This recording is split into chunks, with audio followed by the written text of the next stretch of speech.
Hi everybody, this is Cindy and I'm going to show you how you will do your video for the last assignment in this semester. That's a significant one, and that's part of your capstone project, and that is to describe a case that you have worked on, at least in part, and then you are going to be running through the phases of the plan change process from engagement to assessment to intervention and evaluation.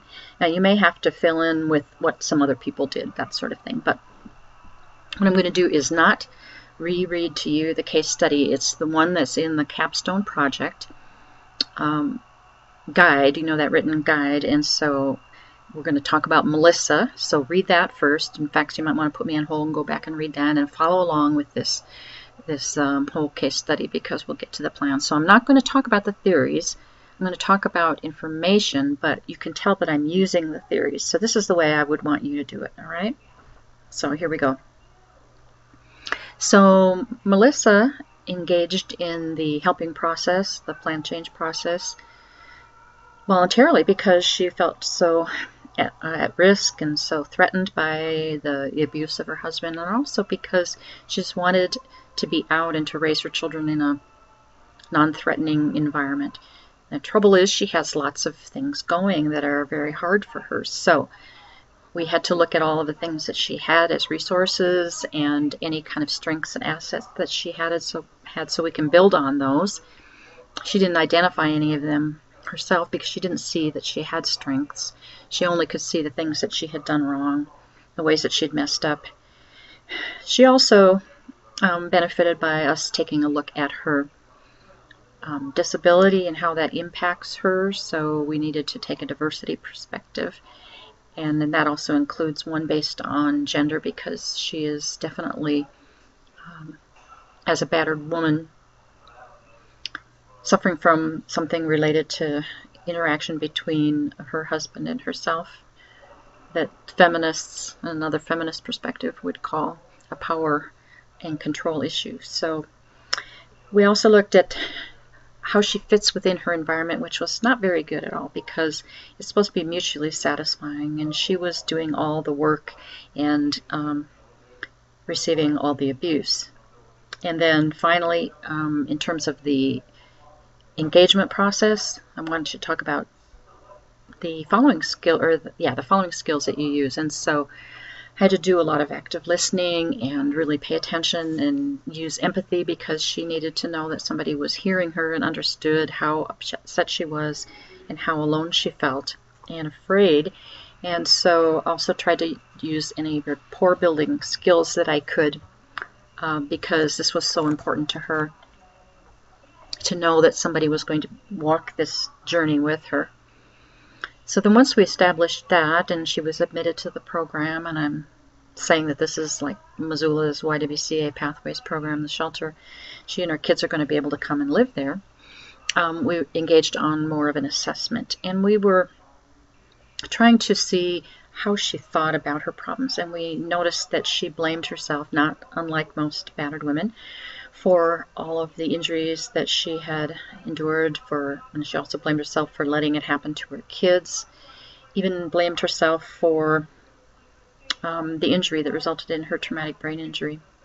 She's also been conditioned to endure this abuse and to find ways to survive, and she of course didn't see that those survival skills are a strength. We also had to take a medical look, and so the biopsychosocial theory helped us too, because she is definitely suffering from a brain injury that's going to impact her coping skills and her problem-solving skills, and probably her ability to finish school. She's been very much intimidated and has endured a marriage of conflict so far, has not been able to learn how to deal with conflict, and it's been quite an impact on her life and her kids. She's very motivated. She's in the action phase of wanting change.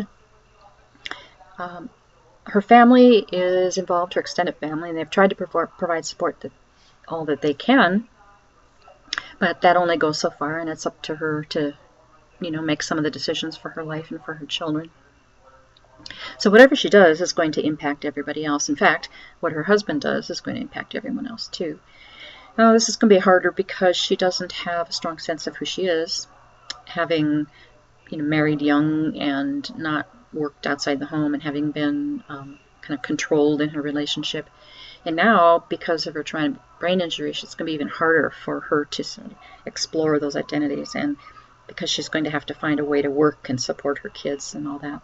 Now, she does have a lot of strengths. She's very motivated. She really wants to do better in her life, loves her kids a lot, has a great number of survival skills, and wants to be independent, is willing to use help.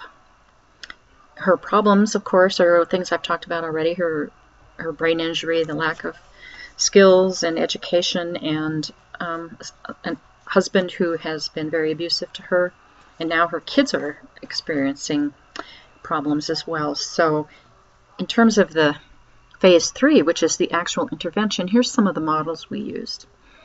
And I won't use them by name. Let's see if you can kind of tell what they are. We're going to let her decide on her goals, because really it's her life, and we're going to try to empower her to make those decisions.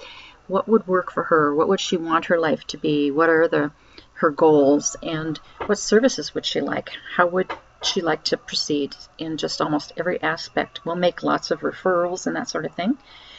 And we're going to offer some therapy here in our program that helps her change some of her negative beliefs about herself, with the hope that those changed beliefs will actually result in changed behaviors. And then we're going to teach her some techniques, some DBT techniques to manage her emotions. And her emotions, of course, would be anxiety and fear.